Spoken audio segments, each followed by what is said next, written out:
नमस्कार छात्रों, आज हम कक्षा 10वीं का अष्टमः पाठः विचित्रः साक्षी पढ़ेंगे। विचित्रः साक्षी यानी एक अजीब तरह का evidence, a very different kind of evidence. और ये जो पाठ है ये लिया गया है हमारे जो एक फेमस बंगाल के साहित्यकार थे बंकिम चंद्र चटर्जी, जिन्होंने हमारा वंदे मातरम गीत लिखा था। वे एक जज भी थे, न्यायाधीश। तो उस समय उनके पास एक ऐसा केस आया जिसमें कोई एविडेंस ही नहीं था। तो उन्होंने किस तरह से सोच समझकर निर्णय दिया, उसके बारे में ये कहानी है। तो आइए देखें कहानी। कश्चन निर्धनो जनः भूरि परिश्रम्य। कोई निर्धन व्यक्ति बहुत परिश्रम करके, भूरि यानी कि बहुत अधिक परिश्रम करके, किंचित वित्तम उपार्जितवान, उसने कुछ पैसा कमाया। वित्त यानी कि पैसा। तेन वित्तेन, उस पैसे से, स्वपुत्रम, अपने पुत्र को, एकस्मिन् महाविद्यालये, एक यूनिवर्सिटी, एक कॉलेज में प्रवेशम दापयितुम सफलो जातः, प्रवेश करवाने में सफल हो गया। यानी एक बड़ा गरीब व्यक्ति था, किसी तरह कुछ पैसे कमाए और उन पैसों से अपने पुत्र का एडमिशन, अपने बेटे का एडमिशन एक कॉलेज में करवाया। तत्तनयः, उसका पुत्र, तत्रैव छात्रावासे, वहीं पर छात्रावास, हॉस्टल में रहते हुए, निवसन, अध्ययने संलग्नः समभूत, पढ़ाई में लग गया।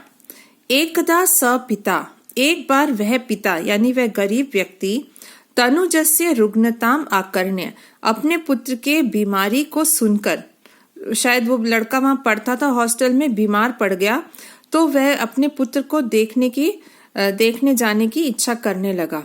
और क्या हुआ? व्याकुलो जातः, परेशान होकर, पुत्रम द्रष्टुम च प्रस्थितः, पुत्र को देखने के लिए निकल पड़ा। परम अर्थकार्ष्येन, लेकिन पैसे की तंगी के कारण, अर्थ यानी कि पैसे की तंगी के कारण, पीड़ित, स बस यानम विहाय, वह बस को छोड़कर, पदातिरेव प्राचलत, पैदल ही निकल पड़ा। यानी वह इतना गरीब था कि उसके पास बस में जाने के पैसे नहीं थे। हालांकि उस जमाने में कौन सा आज की जैसी वोल्वो बसेस होती थी, एक साधारण सी बस यानी लगभग समझो 50 रुपए भी देने के लिए उसके पास नहीं थे, तो पैदल ही निकल पड़ा। पदाति यानी पैदल। अच्छा, यहाँ देखिए ये पुत्रः, तनयः और तनुजः, ये तीनों जो शब्द हैं ये पुत्र के पर्यायवाची हैं। पदाति क्रमेण संचलन, पैदल चलते हुए, सायं समय, पैदल चलते हुए शाम के समय, अपि असौ, शाम के समय में भी वह, गंतव्यात् दूरे आसीत्, जहां उसको पहुंचना था वहां से दूर था। यानी पैदल चला और शाम हो गई, फिर भी वो उस जगह जहां पहुंचना था पहुंच नहीं पाया। निशा अंधकारे प्रस्थिते विजने प्रदेशे, ये रात के समय फैले हुए वीरान प्रदेश में, पद यात्रा न शुभावह, पैदल चलना ठीक नहीं है। उसने सोचा भाई इतनी रात हो गई है और इतना सुनसान जगह है, ये प्रदेश है, यहाँ पे चलना तो ठीक नहीं है। बिल्कुल सही है, आज भी तो हम बोलते हैं ना भाई ऐसे अंधेरे में ऐसे अकेले मत जाओ, हमेशा से ये कहते आए हैं सब लोग। कोई भी आ सकता है आपको, कोई चोर हुचक्का आपको पकड़ सकता है। एवं विचारे, ऐसा सोचकर, सपार्श्व स्थिते ग्रामे, वह पास के गांव में, रात्रि निवासम कर्तुम, रात को रहने के लिए, कंचित गृहस्थम उपागतः, किसी गृहस्थ के पास गया। यानी गांव में एक व्यक्ति था कोई, उसके पास गया और रिक्वेस्ट की कि मुझे रख लो रात के लिए। करुणा परो गृही, और वो दया से भरा हुआ जो गृहस्थ था, तस्मै आश्रयम प्रायच्छत, उसको सहारा दे दिया, आश्रय दे दिया। He gave him shelter. यानी देखो, एक तरफ से उस जमाने का एक समाज भी हमारे सामने आता है कि कोई किसी पर विश्वास करके उसको रात को रहने के लिए स्थान भी दे देता था। और लोग इतने अच्छे थे, ठीक है ना, मेहनती थे, गरीबी में भी रहते हुए अपने बच्चों को पढ़ाना। ये तो ऐसे लोग आज भी मिलते हैं। आज की डेट में कोई ऐसे आके मांगे रात को सहारा थोड़ी ना कोई देगा, किसी को विश्वास ही नहीं है किसी के ऊपर। ये वैसा जमाना था, उसको सहारा दिया। अब क्या हुआ? विचित्रा दैवगति, भाई भाग्य की लीला भी बड़ी अजीब है, बहुत विचित्र है।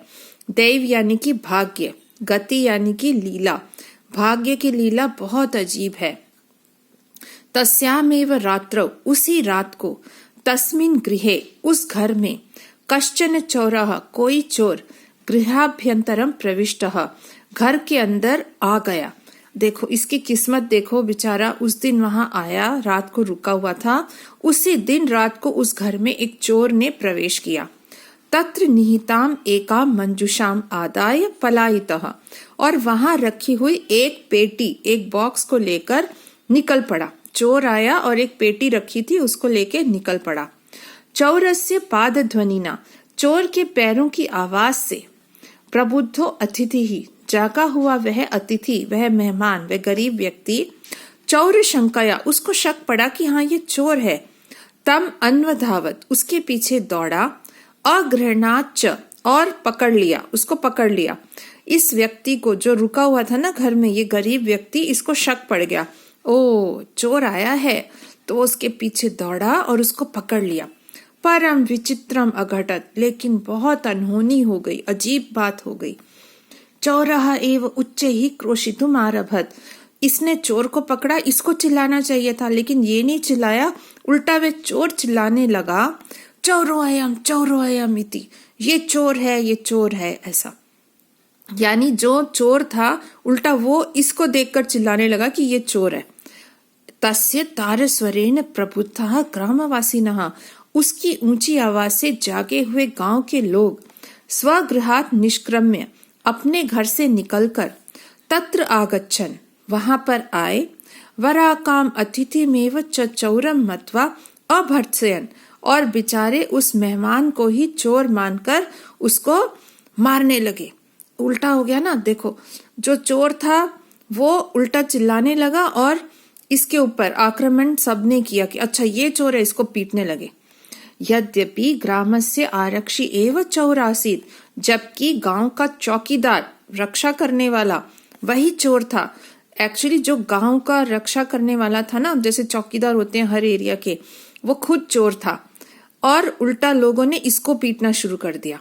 तत्क्षणमेव रक्षा पुरुषः, उसी क्षण, उसी समय, रक्षा पुरुषः, जो पुलिसमैन है वहां का, वो तम अतिथि, उस अतिथि को, चौर अयम इति प्रख्याप्य, चोर है ऐसा समझकर, कारागृहे प्राक्षिपत, उसको जेल में डाल दिया। अच्छा, जब सब पीटने लगे तो वहां से आ गया पुलिस और पुलिसमैन आकर, अच्छा ये मेहमान व्यक्ति यही चोर है ऐसा समझकर उसको जेल में डाल दिया। ये बिल्कुल बॉलीवुड मूवी वाली सिचुएशन है। एक गरीब आदमी, उसने अपने बेटे का दाखिला कराया कॉलेज में, और एक बार उसका बेटा बीमार पड़ा तो उसको देखने के लिए निकल पड़ा ये, और जाने के लिए बस के पैसे नहीं थे तो पैदल चल पड़ा, और रात को भी नहीं पहुंच पाया तो अंधेरे में जाना ठीक नहीं है ऐसा सोचकर किसी के घर में रुक गया गांव में। अच्छा, उसी दिन वहां पे एक चोर आ गया और इसने अपना मतलब देखा चोर है, उसको पकड़ने की कोशिश की, लेकिन उल्टा पड़ गया। वो जो चोर था वो इसके ऊपर हावी हो गया और चोर चोर चिल्लाने लगा, और लोग भी इसको चोर समझकर इसको पीटने लगे, और पुलिस ने इसको डाल दिया जेल में। तो ये हो गया हमारा इस पाठ का पहला पोर्शन इस वीडियो में। अब अगली वीडियो में अगले सीन में मिलते हैं हम। धन्यवाद।